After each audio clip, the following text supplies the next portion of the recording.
Khordha जिलार smart पक्षी शिकारी गिरफ्त। खोर्धा जिलार टांगी ब्लॉक अभिमानपुर शिकारी तो शिकारी पुणी जड़े स्मार्ट शिकारी को गिरफ्त करिछि टांगी वन्यप्राणी विभाग। स्मार्ट शिकारी जनक स्मार्ट तरीका रे बाइनोकुलर साहाय्य रे शिकार करुथिला विदेशी पक्षी माननकु।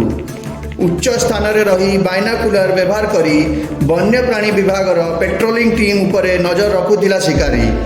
सुजोग देखी फुल नाड़े विष प्रयोग करी मारुथिला शह शह निरीह पक्षी माननकु। 25 रु अधिक विदेशी पक्षी शिकार करी बिक्री करने को नेबा बेले अभिमानपुर निकट में माड़ी बसला पक्षी शिकारी को वन्यप्राणी विभाग। पक्षी शिकारी को गिरफ्त करी ता निकटरू 25 रु अधिक मृत्य विदेशी पक्षी जबत करिछि। ता सह गोटे बाइक जबत करिछि। गिरफ्त शिकारी ना आलोक प्रधान 28 वर्ष। तार घर टांगी थाना उजला गोपीनाथपुर ग्राम रे बोली जना पड़ी। टांगी अभिमानपुर रीना साहू सह शुभरंजन साहू रिपोर्ट जागरा 24 न्यूज।